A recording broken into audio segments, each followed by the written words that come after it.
آج کل بڑے شہروں کی جو بڑی بڑی مارکیٹس ہیں وہاں پر اگر آپ جائیں 8 بجے کے قریب تو دکانیں بند ہو رہی ہوتی ہیں اور 8:30 تک تقریباً کافی ساری دکانیں بند ہو جاتی ہیں. کھانے پینے کے جو ریسٹورنٹس ہیں وہ کھلے رہتے ہیں. تو کیا اس کا کوئی فائدہ ہو رہا ہے یا نہیں ہو رہا, اس پہ بات کرتے ہیں. لیکن پہلے ذرا جو دکاندار ہیں, جو مارکیٹوں میں لوگ بیٹھے ہوئے ہیں, جو 8 بجے جن کو کہا گیا دکانیں بند کریں, وہ کیا کہتے ہیں, ذرا ان کی رائے سن لیں. ہم لوگ تو تباہ ہو گئے, برباد ہو گئے. گرمی ہے, دن کو وہ لوگ باہر نہیں نکلتے, اور جب باہر نکلنے کا وقت ہوتا ہے اس وقت دکانیں بند ہوتی ہیں. تو یہ ہمارے ساتھ ظلم ہے. دکانیں بے شک بند ہوں جس میں پیدا ہو ملک کا. ابھی بل ہمارے جو بجلی کا بل ہے اس میں 1000-2000 اضافہ ہوا ہے, کم ہونے کے بجائے زیادہ ہو گیا.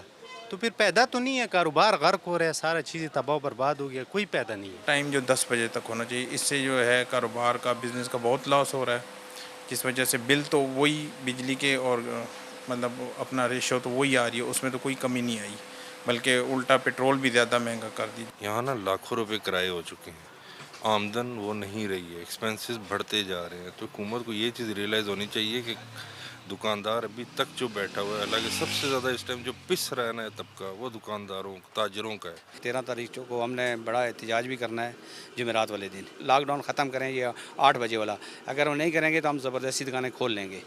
تو پہلے رانا صاحب آپ بتائیں کہ یہ 13 مئی سے احتجاج بھی ہو رہا ہے. آپ کو لگ رہا ہے کہ یہ جو لاوا پک رہا ہے لوگوں کو, اب 8 بجے, میں تو ذاتی طور پہ سمجھتا ہوں کہ 8 بجے دکانیں بند کر دینی چاہیے, کیونکہ لندن کی آکسفورڈ اسٹریٹ جو ہے وہ بھی بند ہو جاتی ہے, نیو یارک آپ جائیں وہ بھی بند ہو جاتا ہے. تو یہاں ہمیں پاکستان میں اپنی اوقات کار جو ہیں زندگی میں کوئی تبدیلی نہیں لانی چاہیے کہ صبح اگر آپ جلدی چلے جائیں, آپ نے شاپنگ کرنی ہے تو 9 بجے چلے جائیں آپ مارکیٹ میں, ضروری ہے رات 8:30-9 بجے آپ نے جانا ہے. تو یہ کیا جسٹیفائڈ ہے یہ جو تاجر طبقہ کہہ رہا ہے جی ہم تباہ ہو گئے, برباد ہو گئے؟ حامد میر صاحب, یہ وہ فیصلہ وزیر اعظم صاحب کو جس کی میں پوری سپورٹ کرتا ہوں. ہمیں اپنا لائف سٹائل کو چینج کرنا چاہیے. آپ جلدی مارکیٹ کھولیں, جلدی بند کریں, رات کو لوگ جلدی بیڈس پہ جائیں اور اپنا آرام کریں. یہ کوئی طریقہ نہیں ہے کہ آپ 1-2 بجے سے پہلے مارکیٹ نہیں کھلتی اور رات کو 1-2 بجے سے پہلے بند نہیں ہوتی. ایکسیپٹ کہ جو آپ کی ٹورسٹ ریزورٹ ہیں جیسے مری ہے, آپ وہاں پہ ایک ایکسیپشن دے سکتے ہیں. ہوٹل کیوں دیں جی ایکسیپشن, مری والوں کو کیوں دیں؟ دیکھیں ٹورزم ہے, ٹورزم مری میں ہے یا کہیں پہ بھی ہے نا. آپ اگر ویکنڈ پہ لوگ اپنی فیملی کے ساتھ وہاں پہ جانا چاہ رہے ہیں, وہ ایک ایکسیپشن آپ کریٹ پھر آپ یہ پیر سواوا پہ اسلام آباد والے کہیں گے پیر سواوا میں ہم جائیں تو وہاں پہ بھی دیں ایکسیپشن. سپورٹ تو ویسے ہی ختم ہو گیا نا, وہ تو اب تو ویسے ہی وہ رہا ہی نہیں ہے. لیکن یہ بالکل حکومت کا یہ فیصلہ درست نہیں, لیکن تاجر کہہ رہے ہیں کہ جی اگر مارکیٹیں 8 بجے بند ہو رہی ہیں تو ہمارے بجلی کے بل جو ہیں وہ کم کیوں نہیں ہو رہے؟ میر صاحب, اگر میرے بیگم صاحبہ نے سوٹ لینے جانا ہے نا تو رات 8 بجے نہیں جائیں گے تو دوپہر 12 بجے چلے, وہ سوٹ آ جائے گا. وہ وہاں پہ خواتین کو اپنے ٹائم کو ایڈجسٹ کرنا ہے, مردوں نے جو شاپنگ, اس میں خواتین سے درخواست کرنی چاہیے کہ آپ ذرا جلدی آپ ذرا شام کو جا کے شاپنگ کرنے کی بجائے پلیز ذرا صبح چلی جائیں یا دوپہر کو چلی جائیں. یہ خطرناک کام ہے. نہیں دیکھیں ایسنشل خطرناک کام ہے ویسے. ایک منٹ, یہ ذرا بڑی اہم بات کیا آپ نے. آپ سمجھ رہے ہیں نا, انہوں نے آج اچھا کھانا ان کو ملے گا گھر جا کے, ڈر گئے یہ پبلکلی. لیکن ذرا میں آپ سے جاننا چاہ رہا ہوں. دیکھیں بالکل, دیکھیں اس پہ ہمارا سب کا آلموسٹ کنسنسس ہے کہ ہمیں وے آف لائف اپنا نارمل اسی طرح سے رکھنا چاہیے. یہ تو بہت دیر سے ہم نے کیا یہ. آپ دیکھیں پوری دنیا میں آپ نے بالکل صحیح کہا کہ چاہے وہ ایمرجنگ اکانومیز ہوں یا ڈیولپڈ اکانومیز ہوں, اپنا ایک ڈسپلن کے ساتھ چلتی ہیں. اور ہم نے تو 12-1 بجے ہم ماشاء اللہ سے مارکیٹس کھلتی ہیں اور پھر رات تک کھلتی جاتی ہیں. آئی تھنک یہ ہمیں کنٹینیو کرنا چاہیے اس طرح. آف کورس 8 بجے نہیں 10 بجے تک کر دیں, بٹ آپ نے دیکھا ہوگا تھوڑی سی ریلیکسیشن دی ہے. لیکن ہمیں ایک بڑا امپورٹنٹ پوائنٹ ہے, اگر آپ مجھے 30-35 سیکنڈ دیں.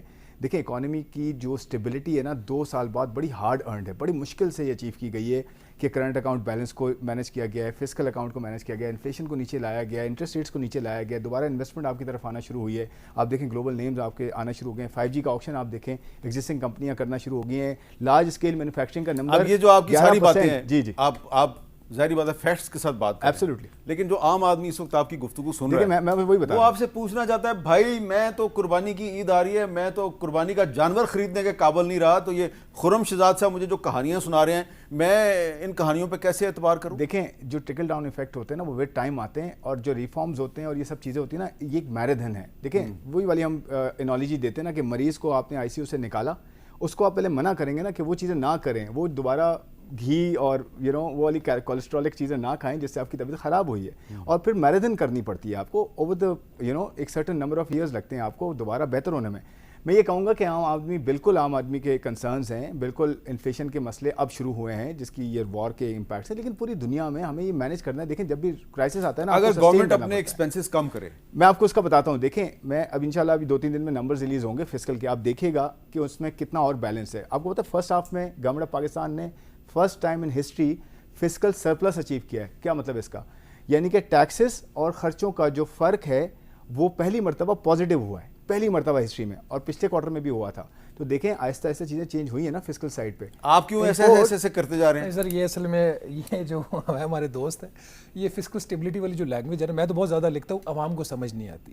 ان کو بھی عوام کی زبان بولنا شروع کر دینی چاہیے، ان کو بھی اور محترم وزیر خزانہ کو بھی. ایک چیز دوسری بات یہ جو پرائمری بجٹ سرپلس کی جو بات کریں نا، بیسکلی پرائمری فسکل سرپلس کس کا اوور آل فسکل سرپلس بھی. جی دیکھیے یہ اکاؤنٹنگ نمبرز ہوتے ہیں، یہ جا کے سارے خراب ہو جاتے ہیں جون میں، کیونکہ جون میں آپ کا ڈیفیسٹ ہوتا ہے. خود آئی ایم ایف کے ڈاکومنٹس بتا رہے ہیں، ان کے اپنے ڈاکومنٹس بتا رہے ہیں، ہدف جب خسارے کا ہو تو آپ سرپلس نہیں دے سکتے بجٹ کا. میٹر کرتا ہے کتنا خسارہ ہے نا، یہ میٹر کرتا ہے. یہ ہوتا ہے سر میر صاحب، یہ بات آپ کی ٹھیک ہے، آپ نے کنٹرولز کچھ کیے ہوئے ہیں، اس میں کوئی شک والی بات نہیں ہے، دیٹ آئی اپریشیٹ، لیکن دس از کمنگ فرام 3 sides. یہ اب آپ دونوں ٹیکنیکل گفتگو اچھا میں اس کر میں رہے ہیں. تو کرنا نہیں چاہ رہا، آسان کر دیتے ہیں. دیکھیں میں یہ کہنا چاہ رہا ہوں کہ گورنمنٹ اپنے خرچے کم کر رہی ہے، ٹھیک ہے، اپنے ٹیکسز کو بڑھا رہی ہے، اب اپنے نیٹ کو بھی بڑھا رہی ہے، خرچے کم نہیں، جس کی وجہ سے وہ اس قابل ہوگی کہ ایک عام آدمی کو وہ یہ سب چیزیں پرووائڈ کر سکے جس کا وہ بہت عرصے سے سوچتا رہا ہے. عام آدمی انتظار کر رہا ہے کہ حکومت کے اس کو کوئی فائدہ ہو. بہت آپ تینوں کا بہت بہت شکریہ، اور مجھے اس امید کے ساتھ اجازت دیجیے کہ مارکہ حق میں جو فوجی کامیابیاں ہیں اور ایران امریکہ جنگ میں جو سفارتی کامیابیاں ہیں، یہ کامیابیاں جو ہیں اس کے نتائج کبھی نہ کبھی تو پاکستانی عوام کے لیے بھی فائدہ لے کے آئیں گے.